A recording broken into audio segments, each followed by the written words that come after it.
This is the front door, main entrance to the museum. Just came from that direction over there. The truck's parked up there.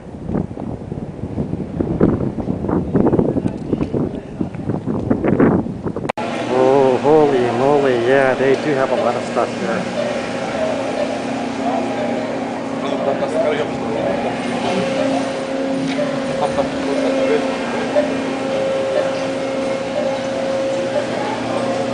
Oh, holy moly.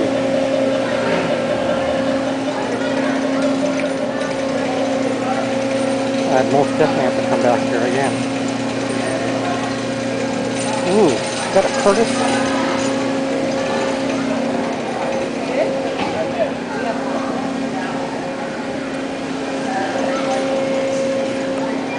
What we have here is a Langley Aerodrome, built about the same time the Wright brothers were making their first flights. And the thing that just sticks out about this one, it's huge.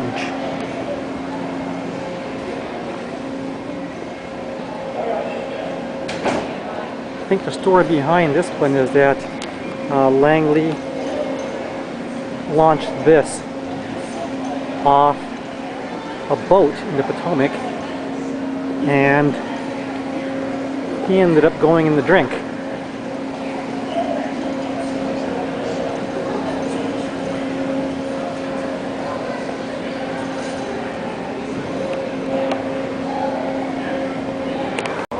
Okay, what do we have? It's a very, very rare P-51B. The most common version was the D model. This is the B model, and you can tell because the canopy is smooth all the way back to the tail. The D version has a bubble canopy. P-51B.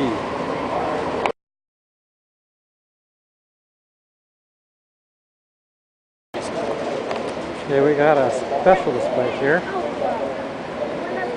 It's the Enola Gay.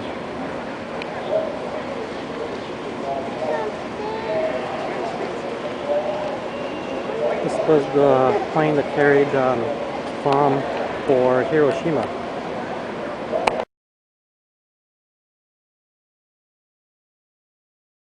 We have here Focke-Wulf 190.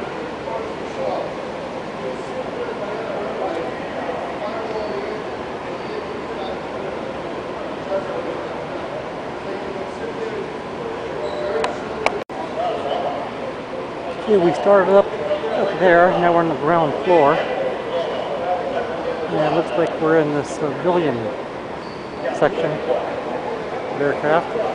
Looks like we got acrobatic ones over here. Looks like we got a Super Chipmunk right there.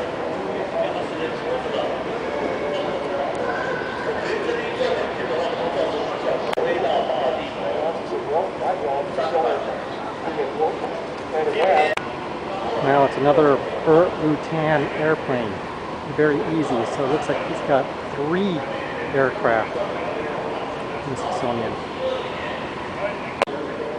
Okay, what do we have here? It looks like a Cessna 152. Nothing special. Just a regular 152.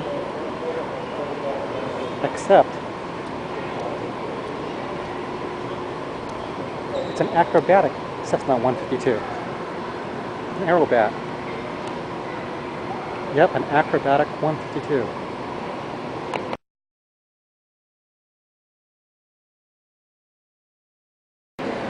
Starting from the back end, it's tail number 17972 SR-71.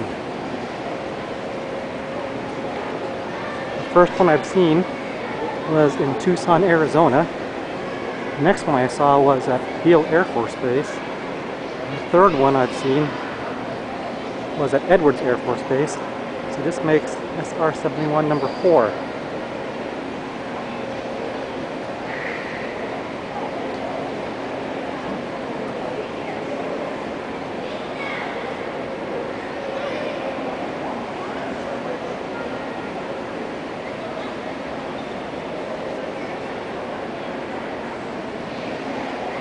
Big plane.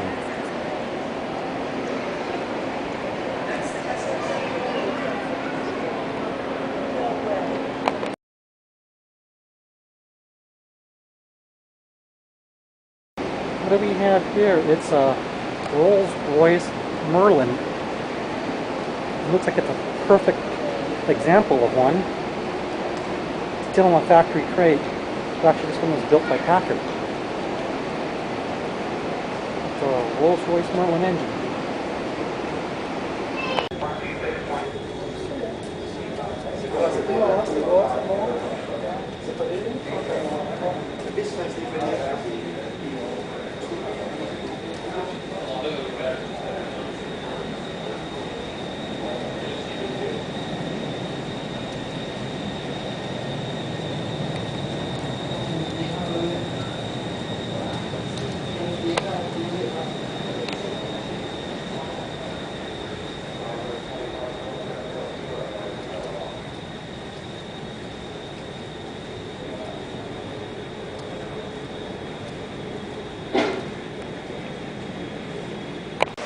We have here a Tomahawk cruise missile, built in Tucson, Arizona. We have AGM-76A and another Tucson, Arizona product.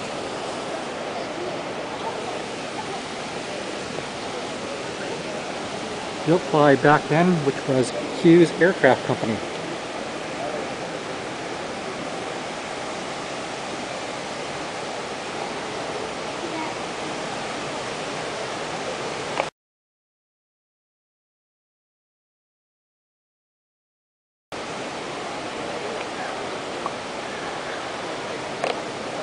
The Enterprise.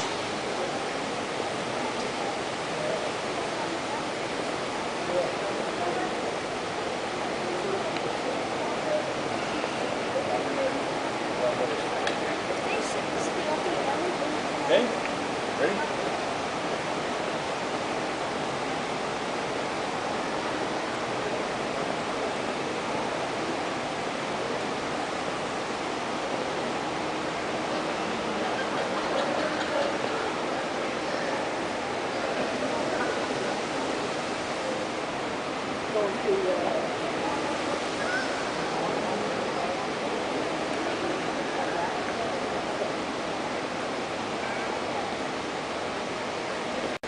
Okay, what we have here is an F1 rocket engine, Werner von Braun design, and the thing is huge. I wish I had something in front of it for scale. This is what powered Saturn V's to the moon.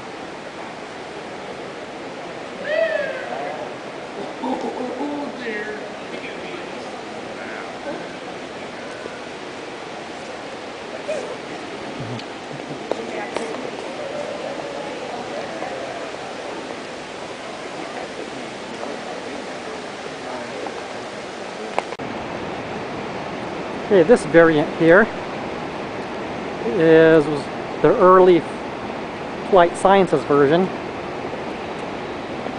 There's no low observables on it.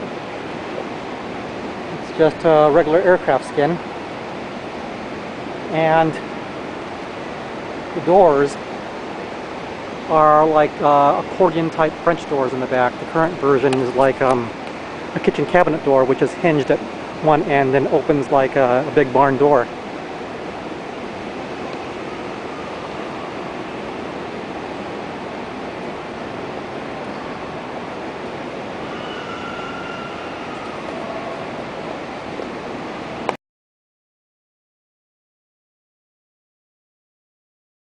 We have here, I think, one of the coolest planes ever, Corsair. There's one at Pima Air in space, but not displayed like this.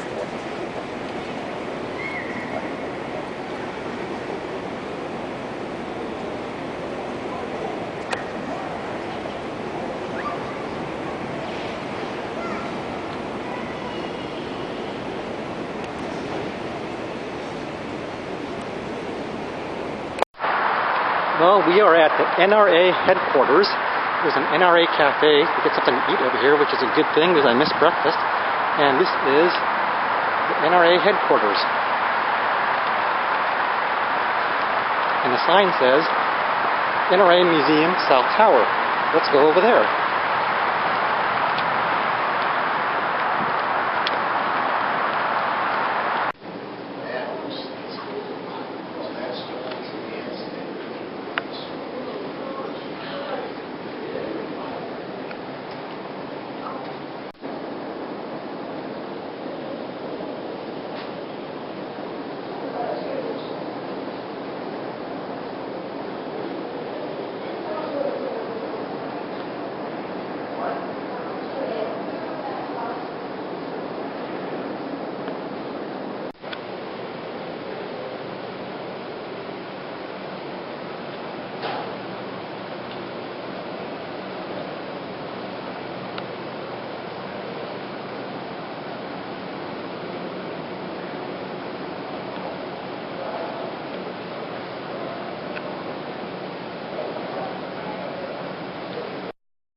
So now we're visiting the range.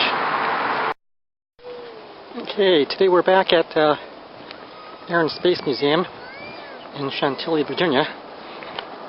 What sucks about this place is parking is $15, but the museum is free. And there's no place where you can get around.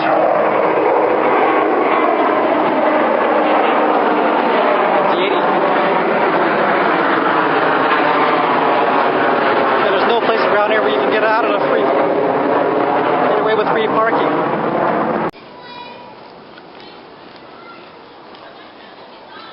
Okay, walking through the front door.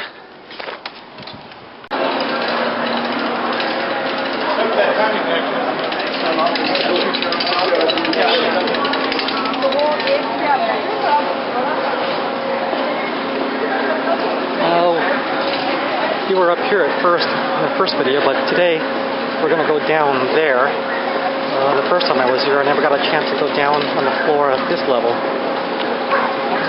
Okay, we're standing below the Langley Aerodrome, and it's a big plane. It looks like it has two main lifting wings, and the pilot sat like in this little bucket right here.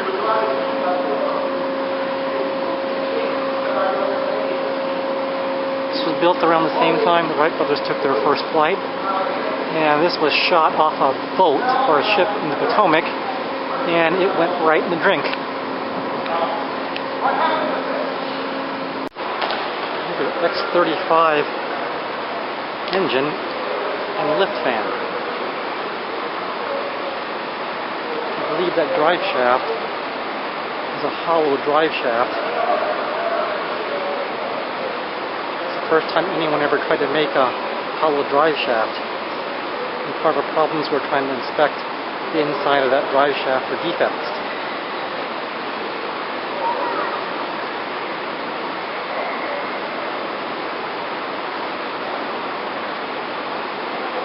So above this lift fan right here would have been the main door, and that's the door that opens up in one hinge, and over the drive shaft there you have the auxiliary doors.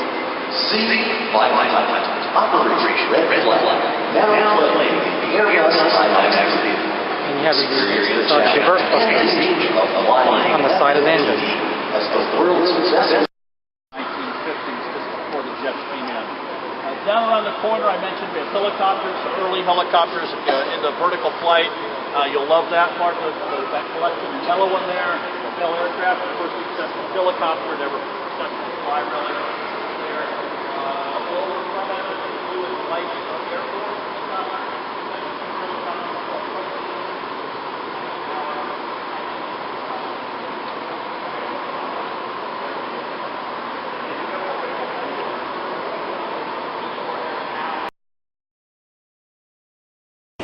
Okay, today, walking down to the Smithsonian Air and Space, came down to DC to do some shopping. Independence is straight ahead. Parked over there on 7th and D Street. So this is 7th right here. And Air and Space is just right across the street over there.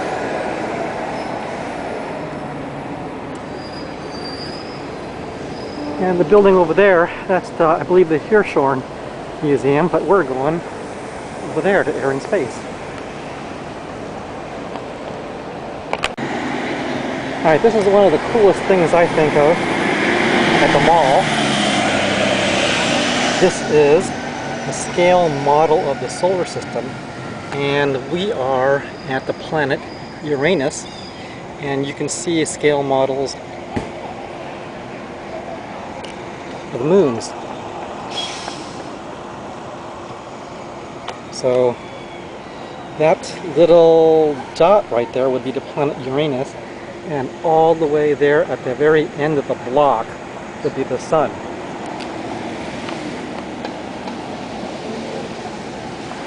So the first time I saw this, I was quite surprised at how much little stuff there actually is in the solar system.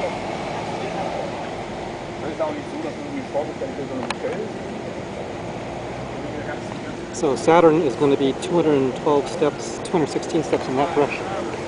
And Neptune is 244 in that direction. So let's go take a look. Okay, we're at the scale model of Saturn.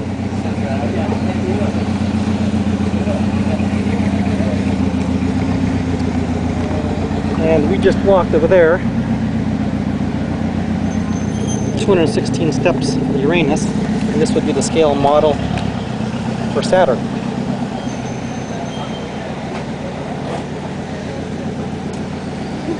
Jupiter would be 98 steps over there, and 98 steps would be crossing in front of Air and Space entrance. So let's go take a look at that. So this is all the stuff in size, relative size, that make Saturn up. And let's go take a look at Jupiter.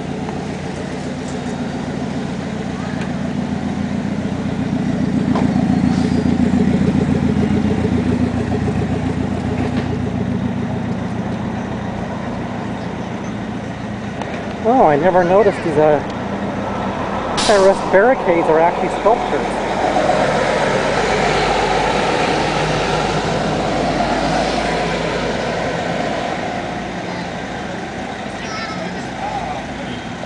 You going by yourself? Good try.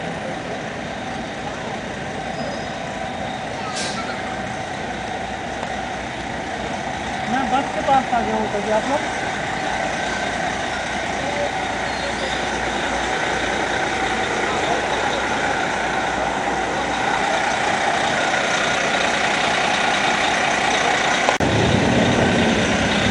Okay, we just crossed the distance over there across the entrance to the Air and Space Museum, and this would be the scale model for Jupiter.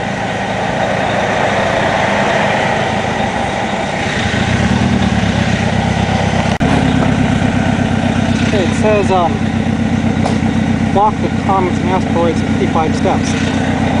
So we're at Jupiter right now, and it's moons, and we're going to walk over there 55 steps to check out the comets and asteroids.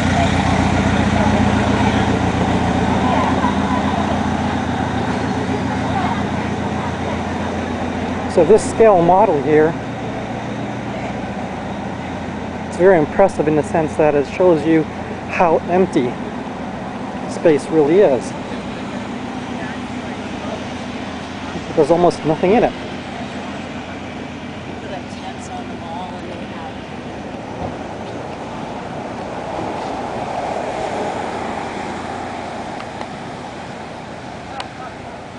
And here we are at Mars, and if you can look at, barely see Mars, it's just a little tiny dot. And we just walked over there past comets and asteroids. It actually doesn't mark her, but we walked right through them. And now we're going to walk to Earth, which you can see just right over there.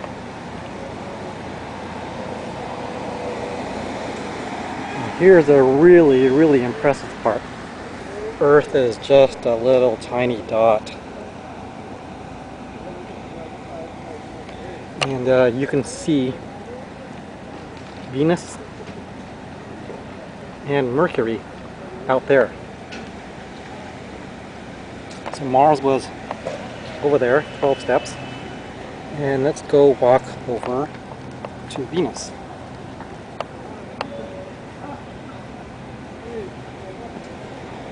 Another little tiny dot. And Mercury. I always imagined Mercury was orbiting a really, really tight orbit around the sun, but it's 9 steps away.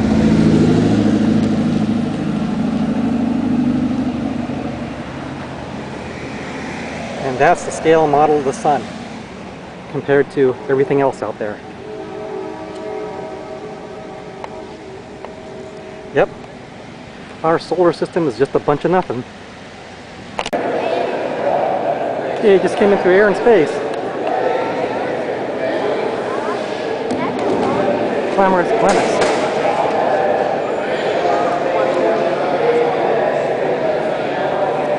Oh, this is a new one.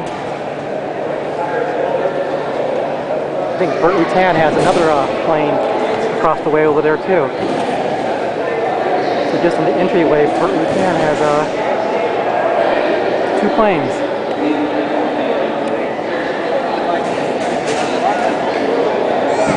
A moon rock.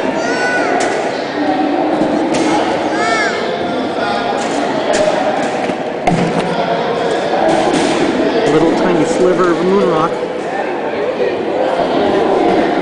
Gotta touch the moon rock when you come in.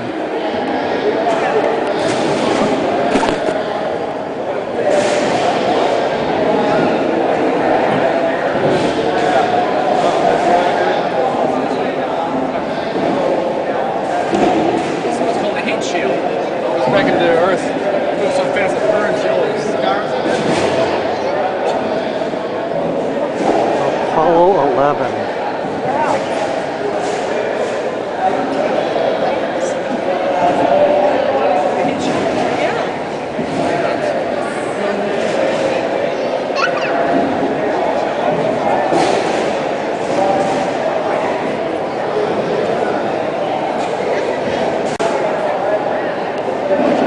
Another Rutan design. Rutan has 2 airplanes in the lobby. Spaceship One and Voyager. That's a new one. It's a Reaper.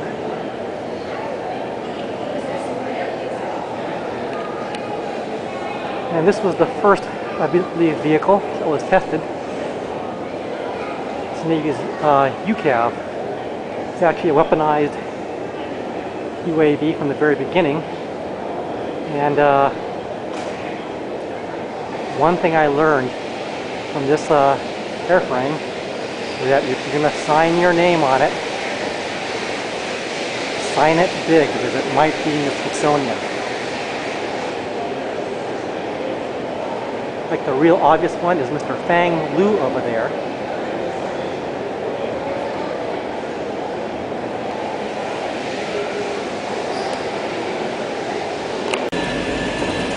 And it's lunchtime. I think we're going to go to Eaton Square for lunch.